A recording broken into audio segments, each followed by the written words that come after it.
Hi guys, it's Mark Zicree, Mr. Sci-Fi, also known as Mark Zicree of Space Command. Yay! So, and today I'm going to be reading you an entire short story that I just wrote, and it has a bit of a story behind it. So it's called Grizzled Space Jockey, and it is set in the Space Command universe. And here's the backstory. When I wrote the first 2 hours of Space Command, I knew that I would be having a cameo in it, a little short appearance along the lines of what Alfred Hitchcock used to do in all of his films. And because I had a spacesuit, a real spacesuit, that my mother had bought me when I was 12, and it had also appeared in a Twilight Zone episode called The Parallel, I knew I would be wearing that spacesuit. So in the beginning of the first hour of the Space Command pilot, there's a moment where Jackhammer heroically crash lands his ship to save Mira Furlan and her daughter on another ship that's falling out of control. And I'm standing by a terraforming station, and I just watch it come down, and when it crash lands, I go, wow. And I thought that that would be my entire cameo in that Space Command pilot. But then sometime later, we were shooting the Battle on Titan, and it was basically combat synthetics, not in spacesuits, fighting a variety of guerrillas, freedom fighters who were in thrown together spacesuits. And I took all of the little bits and pieces I had of different spacesuits that I had, and we went to shoot that scene. But at one point, one of the actors didn't show up, and I said, well, I can throw together a spacesuit and be in this. But I said to A.J. Wedding, who was shooting second unit at the time, but I want to make sure that I get blown up. So he said, will do. And so there's a sequence on Battle of Titan sometime later when I get blown up.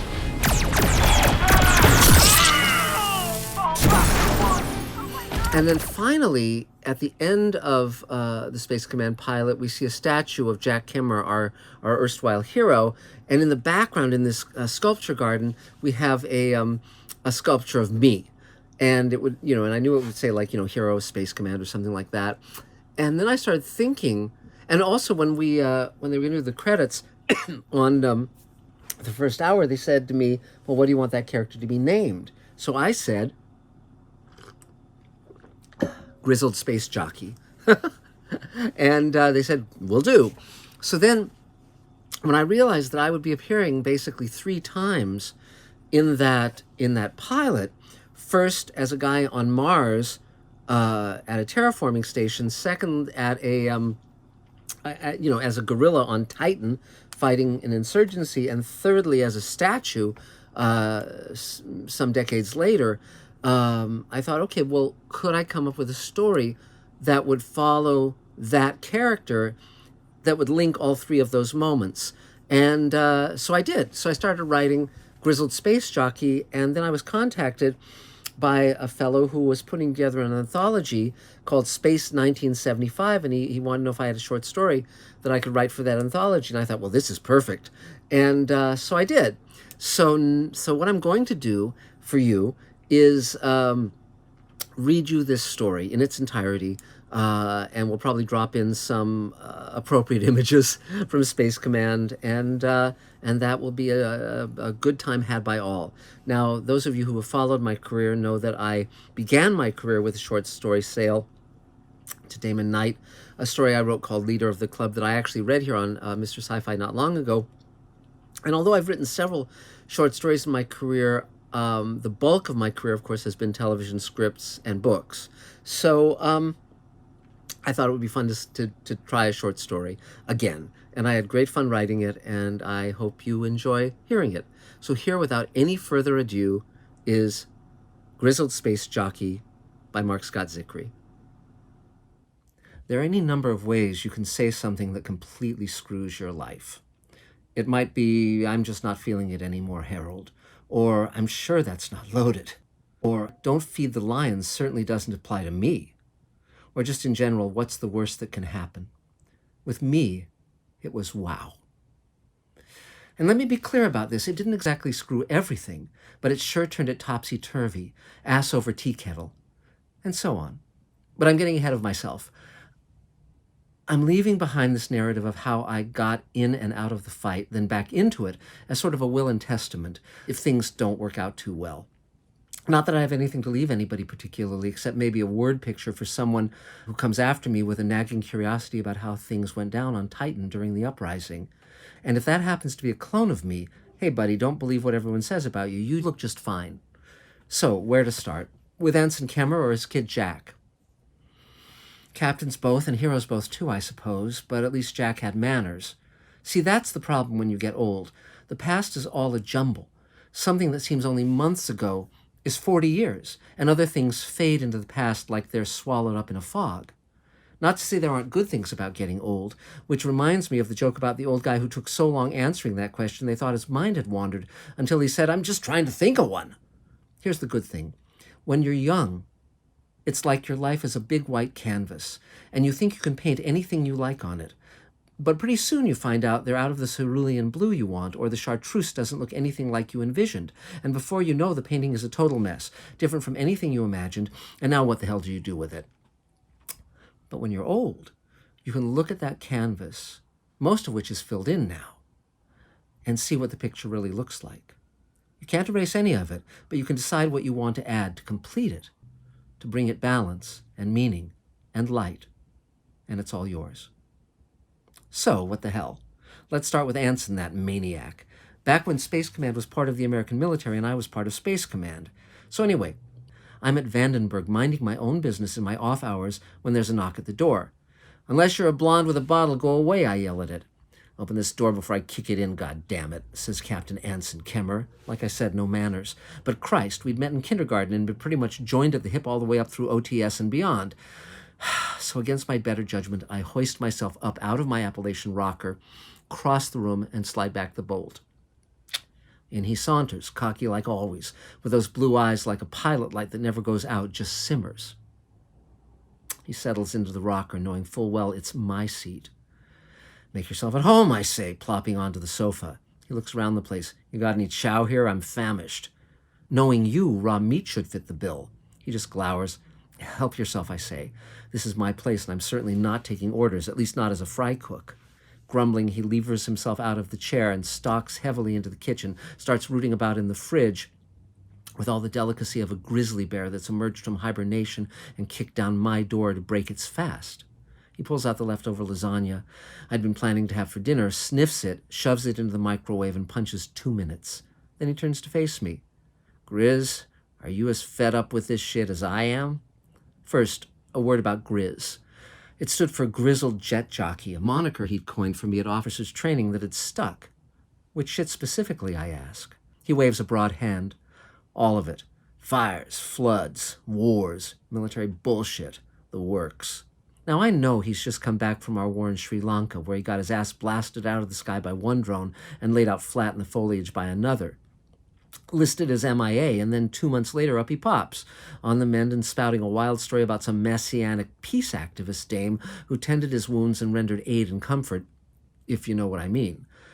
It's Sheena of the jungle, I say, knowing full well what an antiquated reference it is. "That dame, she poured all sorts of crazy in your head."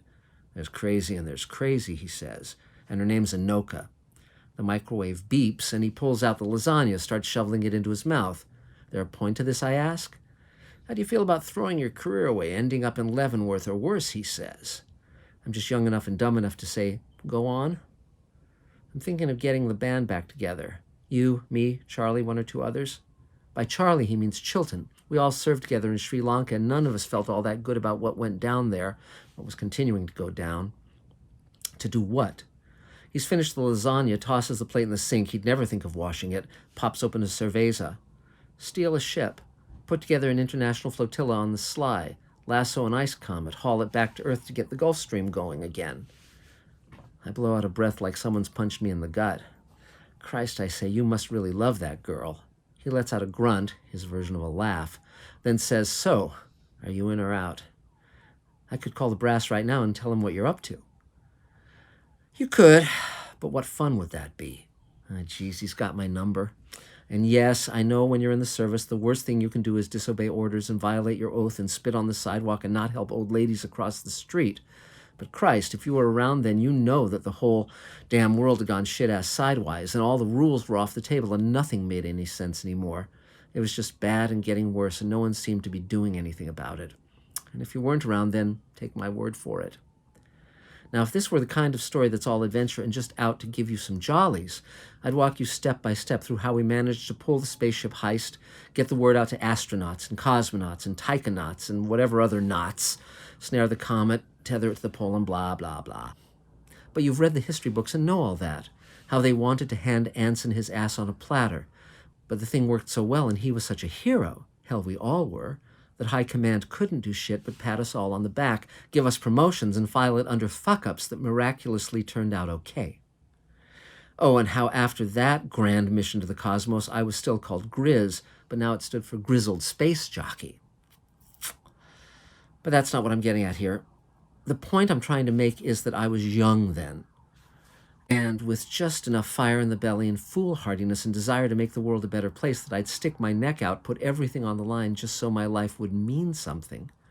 But just because you win the day doesn't mean you win the fight, because the fight just keeps going on one way or another. But hey, you figure you've done your part, so you step back and let other people take their ticket and have their number called, which is exactly what yours truly did. The years rolled by, and thanks to our efforts with the big ball of ice, the whole world saw we could all work together, and United Planet was formed, and Space Command became part of that. And as we ventured out into space and started colonizing the planets, United Planet became United Planets, and I got to wear a spiffy new uniform that wowed the girls. Well, actually, the uniform was okay. The girls, not so impressed. And oh yeah, Anson married Anoka, and things being what they usually are, little Jack came along. I put in my 25, claimed my pension, and hung up my spurs. Adios, Space Command. Which is how I ended up on Mars, tending terraforming plant number 8, just to keep my hand in. Why Mars, you ask? Well, Earth had just gotten too damn boring, and I got the itch to go off-world, like your great aunt wanting to see Machu Picchu before she drops dead any minute now. Now me, I always prefer at least 1/3 G. I don't tend to do too well below that, with my guts floating up to where my esophagus should be. So when I got the wanderlust to travel off-world, it was Mars for me. And as for muscle and bone atrophy, well, if you just wear weighted suits that take you up to something approximating Earth normal, you're okay in the long run. It's a pain in the butt most times, literally, but worth it when your lazy-ass drinking buddies end up gelatinous messes by age 50 while you can still piss standing up. Here's the thing about living on an alien planet or moon or whatever. It's essentially the same as living underwater back on Earth. I mean, H2O, vacuum, or methane, the rules are much the same.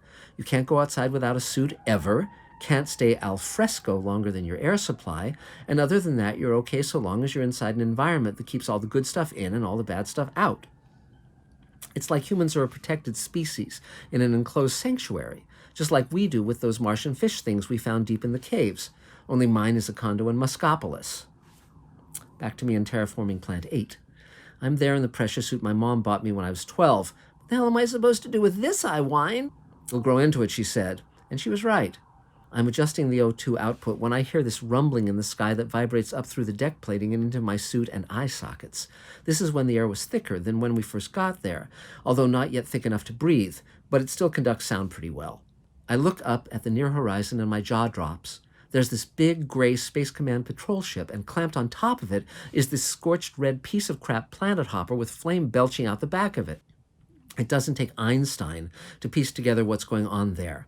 That patrol ship got an SOS from POC, piece of crap, and the only way it could figure to save the morons inside was by grabbing hold of the craft and muscling the two of them in tandem down onto the tarmac. Now me, I like my suicide a good deal less public and dramatic, but whoever the officer on the SC ship is, he's clearly got cojones of steel and 2 ears with nothing between them, because it's a sure bet when all is said and done that the only thing that'll be left in the next minute or so is a mile-long scorch mark on the runway and enough salvageable parts to put in a shot glass. I can't look, but I do anyway. The joined ships scream past Phobos and Deimos, the 2 moons hazy in the mid-sol sky, then descend short and steep toward the Red Sands emergency field, trailing all the flames of hell, where they'll no doubt be shortly. The big patrol ship, which I now see bears the name Thomas Paine, extends its landing gear and touches down, but the added weight of the piggyback hopper causes the skids to buckle and collapse, sending the linked vessels careening out of control down the runway, throwing sparks off the underside of the Thomas Paine's hull. But miracle of miracles, somehow the pilot has touched down just right, and the Paine slows to a stop and settles with a hiss of metal and a parumph of steam. I bolt my jaw back in place and say the only thing I can think of. Wow. soon as my shift is over, I head over to this Marsport dive I know called the Marineris Club, where VIPs have skyboxes, and the rest of us, great unwashed, are lucky if we can get a stool at the bar and a cocktail napkin with bridge mix, which tastes worse than the iron oxide grit mashed into the soles of my space boots at end of day. Party girls, human, synth, and virtual hang out there, so naturally your standard issue red-blooded Space Command hombres will be drifting in as the night draws on apace. But there's only one guy I want to meet, the wild man commanding the Thomas Paine. I spy a dashing young lieutenant with black hair and a goatee nursing a cherry coke at the bar and introduce myself. Jorge Borges, he says of himself. Like the writer, I ask? He looks perplexed. There's a writer? Forget it, I say. You know anything about that lunatic brave crash landing that happened with the Paine? Indeed I do, says Borges. I was inside it. Well, Lieutenant, I would very much like to meet your captain and shake his hand. Borges slowly shakes his head. Captain had nothing to do with it. It was entirely the pilot who took the initiative to save the 2 women in that ship. Know where I might run into that fellow, I ask? Borges smiles. Try turning around. I do, and spy a tall Space Command officer walking up to join us. I haven't seen him since he was a kid, but with that blonde hair and lanky frame, I recognize him right off the bat. You're Jackhammer, I say, extending a hand. I served with your dad. He takes my hand and his grip is firm and solid. I order drinks all round and we adjourn to a corner booth with Jack and his pal Jorge. I saw what you did with the Paine today, I tell him as we settle in. Pretty fancy flying there. Just a mix of adrenaline and stupidity, he says. I smile. Now you're starting to sound like me. He returns the grin, but a thought crosses his mind like a dark cloud and it fades. Something on your mind, son, I ask?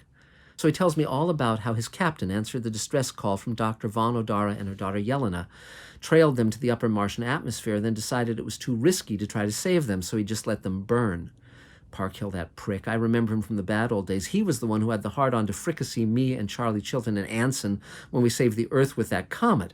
Thank Zeus and all the other dead gods that he didn't get the chance then, and didn't get this one either. Young Jack, my lad, here decided to develop sudden deafness syndrome and ignore Parkhill's orders. Just add water and his instant mutiny saves both women's lives and leaves 2 ships ready for the scrapyard. I put my hand on the kid's shoulder. Good for you, Jack. You did the right thing. His look is sardonic. Remember that when I come round begging for a janitor job or whatever table scraps are available. I don't have to ask what that means. Recall what I said a while back about disobeying orders? Jackhammer has every expectation that come dawn he won't be wearing that snazzy uniform or those lieutenant bars anymore. But I've got to say, he's a chip off the old block. He doesn't excuse his behavior or ask any favors. He just knows what's right and does it, come hell or high water, then takes his licks, even if it's a fucking shame, not to say a downright injustice. I pay the bill and stand. It's been a pleasure meeting you, Jack, I say. Don't sweat a thing. He lifts his drink and salute. Words to live by. When I return to my digs that night, I get busy on the vid phone. I still have friends in Space Command, some full-bird colonels and even more with stars on their shoulders. By the time I'm done, the sun is rising outside my window and the brass have their ears ringing so hard from hearing a piece of my mind that it's a wonder I have any mind left. But the upshot is, the boy will do just fine. Sometimes the good guys win. At the same time, as I look out at the dawn, the Martian sky blue at sunrise, I realize something else has been roiling in my gut, and it's not the day-old enchilada I scarfed down sometime around 3 a.m. Every now and then, someone's actions are like an alarm clock going off, and you wake up and you look around and think, where have I been all this time? Jackhammer's act of lunacy has started me thinking. Maybe I need to take on that kind of courage again, not just sit on the sidelines like some bum waiting for the Reaper. What gets me fired up? Where if I was 20 again, I'd say, count me in. Then ask yourself, why not do it now? Everybody says you're as old as you feel.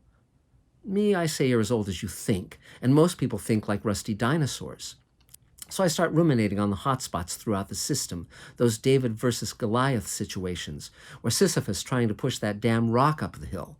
Plus, it's got to have some half-decent gravity. Remember what I said about my guts and esophagus. There's those children of Job nutcases on Mercury, the cloud cities of Venus, a little more than a shopping destination, really, and the mining squabbles on Ganymede. None of them really my cup of tea. But then the light bulb goes off. Titan. Atmospheric pressure 4 times that of Earth, gravity better than the moon.